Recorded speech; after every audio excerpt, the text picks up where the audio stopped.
Mais IDPS a un problème. Tant à combattre Kabila. IDPS c'est combattre Kabila, c'est qu'il n'a pas de problème. Bazo Kangabango, Bazo Bomabango, Bazo Tchabango dans la prison. Mais les lots, comment IDPS c'est un pouvoir? Biso tozan a droit au lobate. Mais la minute au Félix, tu n'as pas le choix.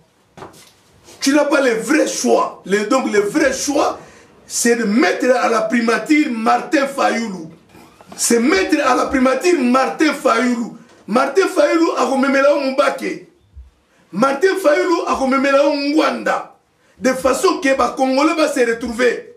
C'est le vrai message que je te donne à Félix aujourd'hui. Bon, il faut aller à souffrance à peuple. Peuple, les lois, ils ont souffrir. Ils ont continué à souffrir. Alors, tout le monde a une loi mon côté à ma casse au Félix Abimisi pour le peuple. Alors, ils ont continué à Félix Béton. Félix Béton, ils ont bâti Kakoboma, Congolais, dans l'Est. Voilà, chers amis, merci de vous savoir chez moi, chez nous, chez vous, sur Adi Leba TV. Alors, Naebi Boutalaki Bomonaki, qui avait un monsieur, ou a fait un maman à la voiture, mais a fait un maman, tout maman et tout. Boutalaki Amon. Ce monsieur s'appelle Salem. Salem Moussanda, Salem Service. Salem Service, Andimi Aloba, Lelo, Ponamakambo, qu'est-ce qui s'est passé pour le Babongo? Et puis il y a un bilan, après ça bilan, selon la possession il y a président Nabiso Fachi Béton. Président Nabiso Lelo Awa Fachi Béton, Yoka Makomo Salem Ngaloba. Salem, bonjour. Bonjour, monsieur Dilondolé. Boni Kassio. Très bien, mon ami. Santé, ça va. Très bien.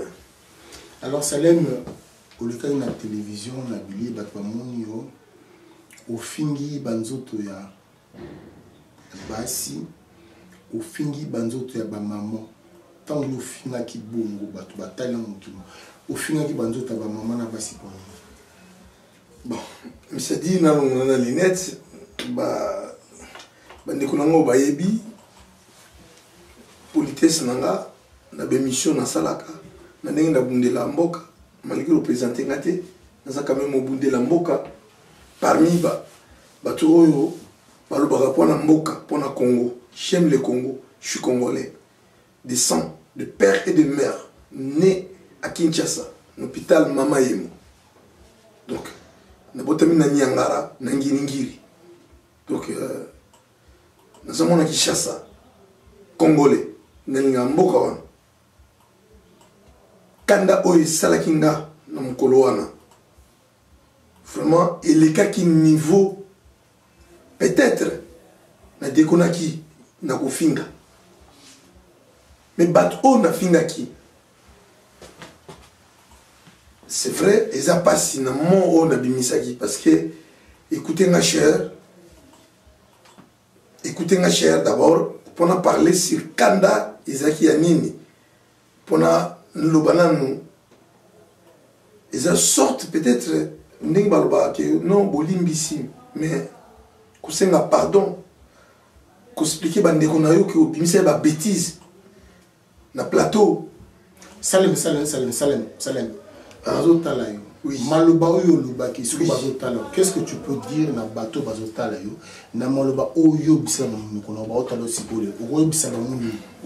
Oui papa dit yango moni na ina loba yo za mutu nga oza parmi pe bato oyo bamonaki makambo oyo liboso ya bato belé.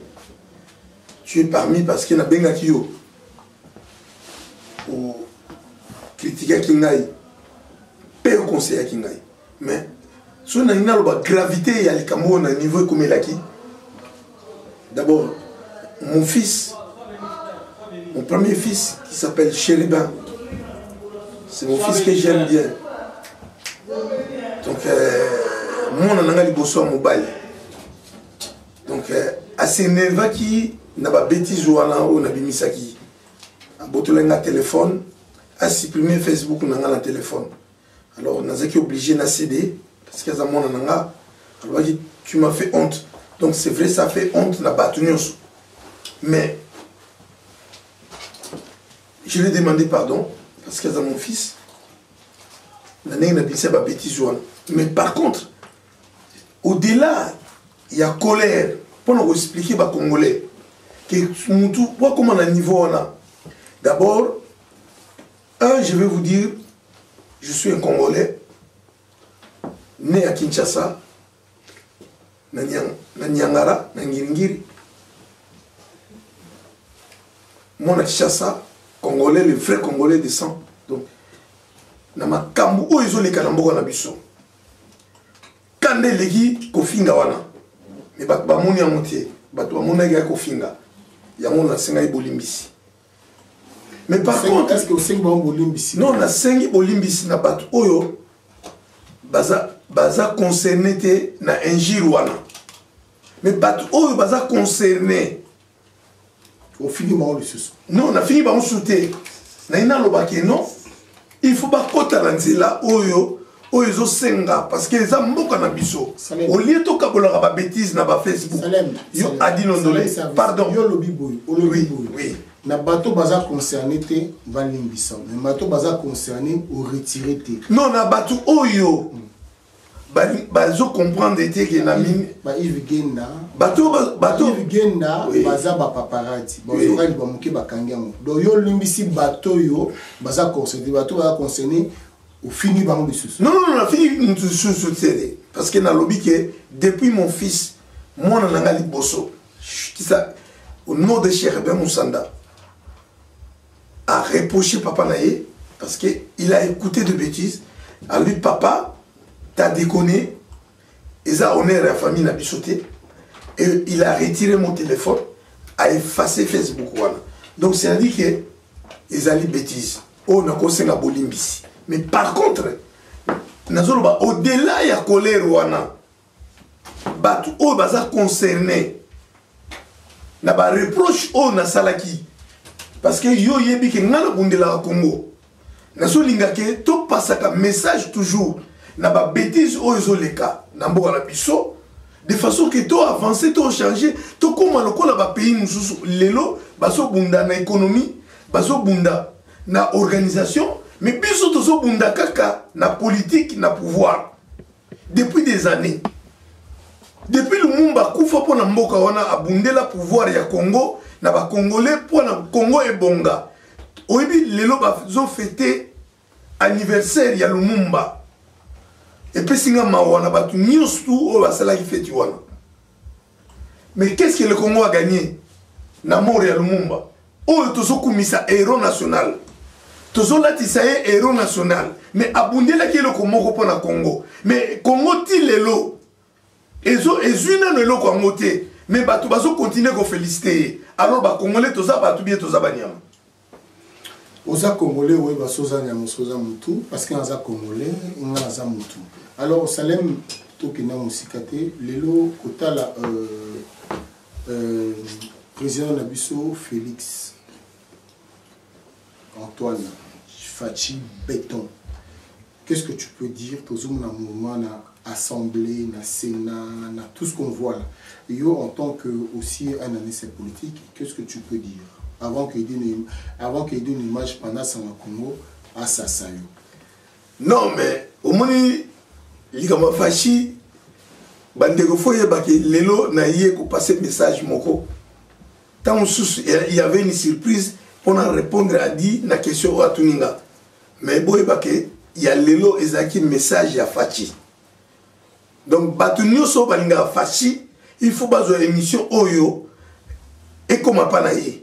Naïbi ke comment. Pobo la kisaye, na koloba belé, mais mukezali Fachi aebingai. Aebinga simana yo a dit londolé. Ah bon? Oui. Fachi aebinga sima a dit londolé. Aya na émission na yo ko critiquer pouvoir ya Kinshasa oezaki na maboko ya Kabila. Pouvoir oezaki kotumisa tata na ye Etienne Tshisekedi. A dit Félix aya alongwa Belgique aya tina Congo number 1. Aya koloba na plateau na yo. Yo bengisa ye Félix Andima aya.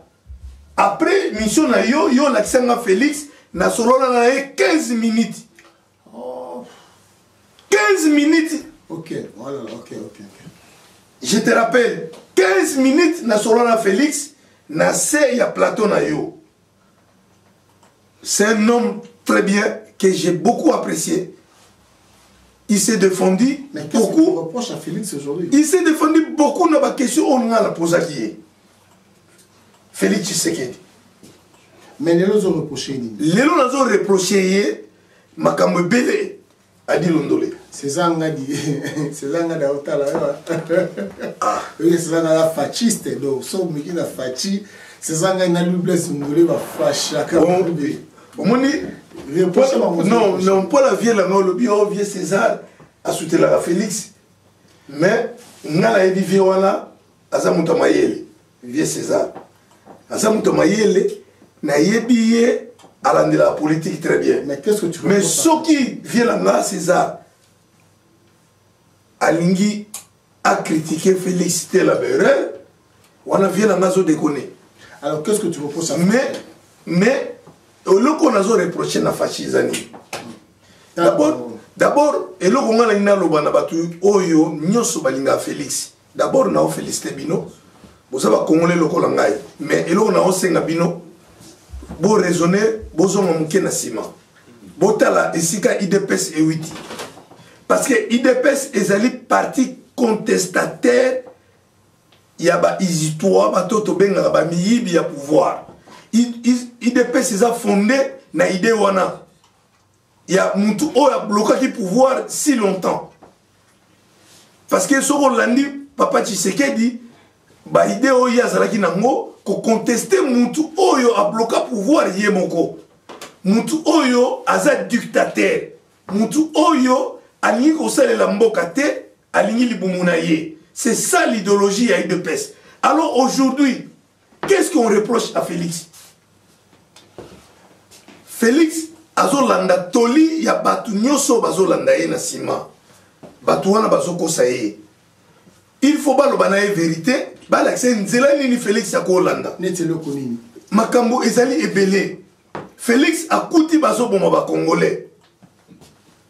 Félix a contesté yango. Que Kabila na pouvoir na ye bazo boma ba congolais na est. Mais comment lelo Félix a continué na pouvoir? Toujours qu'il est déjà deuxième année. Bazo continue comme on va congolais. C'est là où j'ai des problèmes avec Félix. Et deuxième point, Félix a contesté IDPS et contesté faiblesse, malheur. Il y a des Congolais, il y a des classe yamike. Quand je dis la classe yamike, c'est le peuple. Quand le papa Tshisekedi disait le peuple d'abord, aujourd'hui ce n'est pas le peuple d'abord. C'est les grands hommes d'abord, c'est les grands messieurs, comme des Mbemba, comme des Moïse Katumbi, comme des Bahati, comme des Batou. C'est ça les gens. Batou, oh Félix a fait sa confiance.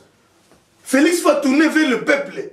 Il faut travailler le peuple. Il faut aller souffrir sur le peuple. Le peuple, les lois, a souffrir. A continuer à souffrir. Alors tout le monde a une loi mon côté à ma casse au Félix Abimisi pour le peuple. Alors bato baso continue koloba Félix Béton. Félix Béton eza batika ko boma ba congolais na est. Soki makambo oyo bandi na question liboso kanda oyo yaki pona monaki vidéo ya ba congolais ba bomaki le 31 décembre pendant que biso tozomela ba champagne le 31 tozokanga bonne année mais ba benemi ba côté li ba congolais Salem service. Oui. Service. Tout monique Assemblée nationale, Parlement est bougé, tout le monde qui est Sénat est bougé, donc Félix, ça c'est quelque chose comme ça. Au moni, na makamunios tout. Bisotolobaki, je pense que je ne suis pas le seul à dire l'ondolé. Nalandaka, bandeko belé, ou ba combattra. Mais batu baloba toujours. Non. Pour combattre IDPS, ça devient comme un problème. Mais IDPS, azaki na problème. Tant azao combattre Kabila. IDP c'est combattre Kabila, c'est qu'il n'a pas de problème. Bazao Kangabango, Bazo Bomabango, Bazo Tchabango n'a pas prison. Mais les lots, comment IDP c'est ça le pouvoir? Biso tozana droit au lobate. Soko lobi, Bazo Zelayo, Yozo Finga Félix et Autoro Zelayo. Pourquoi Bino Bozo Mingabo Mema Félix, Namakambu ya Batu Oyo, basala ba congolais mabe bazalaki nango bino sikoyo Félix azoyeba te ta mususu yango nobeki message oyo badressa mon na Félix batika kopesa ba message bazokimisa bato. Alors parce que pour toi tu penses que nous tous azo critiquer pour Félix azana mais lelo a commis la problème parce que biso tozana ba menace soko lobi biso nde batu tokolamusa Félix bangote balandi Félix po bayiba Félix balandi Félix po basala Félix lokola Kabila bazo bambongo Félix afana na pouvoir bango bayibaka Félix alanda bangote message oza ya Félix il faut que ça Félix message oyo kolanda batu wana te c'est des voleurs yo ozali muntu oyo ngala solola na ye na okoyeba yango tango osali émission na dilondole tokutana na parking 15 minutes tosolola ngala zaki mutu ya Fonis tosololi na yo na pesaki yo ba message oyo nazalaki nango yo mais maintenant na eloko tozosenga Congo ils ont besoin il y a changement. Alors maintenant voilà, on va dire une chose. Oui. Les lots ceux qui Félix Rotala aussi il faut s'engager, il y a beaucoup de choses au s'engager. Sur au s'engager trois choses pour moi que Félix a aussi la musana Congo. Trois choses et causes anime. Pour tout ba comprendre ça. Non, bisoto au moins biso neto zali a to lobayi déjà pour intérêt à Congo. So Félix a sali makamba bien. Il faut se la bien pour la trois choses. Oui, il y a mon non, na goloba. Mais on est entre parenthèses. Sauf Félix Assel Makamba bien pour la Congolais, tout ça simanaye. Parce que les Congolais ont besoin. Et deuxième point, Ezali li kambu oyo peut-être yo tuni na question au sanisiango ou ni na lobambala mo. Na loba ito loba li kambu ya union sacrée. Li kambu union sacrée. Na deuxième point, ezalaki nini parce que la plupart il y a batu mais union sacrée c'est une bonne idée non to sangana pour mboka qu'est-ce que tu reproches na union sacrée non union sacrée ezalaki eza idée ya bien na sens mais adikobo ça na teke ba union sacrée ça la mebele tozali déjà na union sacrée ya oya makasi ezalaki ya papa Tshisekedi après nous sommes ezalaki pe dynamique d'opposition eza union il y a des opposants. Ils sont extraordinaires. Ils ont logo spécialité. Union combo, union sacrée. Et c'est la mine à Congo. Et c'est la mine belé. Union sacrée. Ils ont logo nouvelle. Ils ont nouvelle. Combo, union sacrée. Et si tu es bandakala. Félix a sali rien de spécial. Qu'on s'en sabatou. Opposants ensemble. Mais le problème, quel opposant? Faut tout n'a quel opposant? Opposant, miyibi.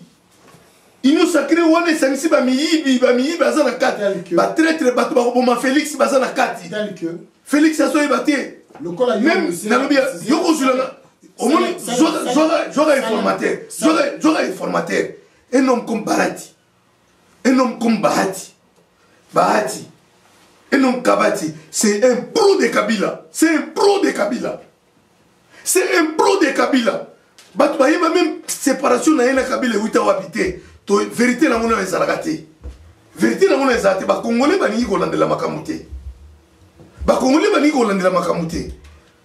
il dépêche yango na bano que Félix il est entouré avec des gens bazana soifé de pouvoir batuna te baati akabona na Kabila pourquoi bazana question te bazana réponse te ce sont des gens baza na besoin intérêt na bango batuna même pas bon maintenant Félix ayambi baati a sali tout a sangisi batuna tout ba miyibi wana tout o ya sangisaki azoki majorité ya ba parti wana tout o bien monté au retour na n'importe quel congolais ba parti o ya baati ba komona ngo e bima na nini expérience na bango politique eza nini ba kombo ya ba parti politique wana ba créer moka non ati ba parti wana o baati aza responsable nango na kati ya parlement et wita wapi et salama na nini et créer un camp qu'est-ce que a commis priorité à lui mais lelo basali union sacrée to boité union sacrée gagné pour la bango et gagné lelo bazo récupérer assemblée bazo récupérer parlement mais ce que moi je veux dire comme message ok vous comprenez que parce que apparemment d'accord alors ça qu'est-ce que tu peux dire, le mot de la fin pour toi ça sera quoi? Oui, moi ce que je veux dire na Félix message les grands messages na Félix yangoyo. Félix, ne fais pas ce que Mobutu a fait à ton père. Mobutu ne voulait pas donner le pouvoir à ton père. Papa Tshisekedi, c'est lui qui défendait les droits de l'homme, c'est lui qui défendait la démocratie. Oh, tout peuple a qui simanaye. Mobutu a beau qui copé ça pouvoir. Mais la minute où Félix, tu n'as pas le choix. Tu n'as pas le vrai choix. Donc le vrai choix, c'est de mettre à la primature Martin Fayoulou. C'est mettre à la primature Martin Fayoulou. Martin Fayoulou a remémé Mbake. Martin Fayoulou a remémé Ngwanda. De façon que les Congolais vont se retrouver. C'est le vrai message que je te donne à Félix aujourd'hui. Donc Martin Fayoulou a remémé Mbake, a remémé Ngwanda. De façon Batouana. Ça la plaisir na ba Congolais. De façon que tout kabanana ba Rwandais, tout kabanana ba Ougandais, tout kabanana ba Tutu, oh baso bon ba Congolais. Merci. Donc le vrai politique est Gozala na Martin Fayoulou. Merci beaucoup. Comme na primature Kolanda Mbembate, Kolanda Moïse Katumbi te, Kolanda pe Mouanani Bahati te, basala déjà na Kabila. Basala politique au ba Congolais ba lingité. Nous vous disons merci beaucoup d'avoir suivi cette émission. Vous devez savoir que le Congolais, quand ils parlent avec leur passion, avec leur émotion. Voilà pourquoi Salam Service, quand il fait comme ça, c'est par passion, je crois, aussi c'est par l'amour de son pays, notre Congo bien-aimé. Je vous dis merci d'avoir suivi cet élément. Je remercie mes amis, mes collègues dans la réalisation.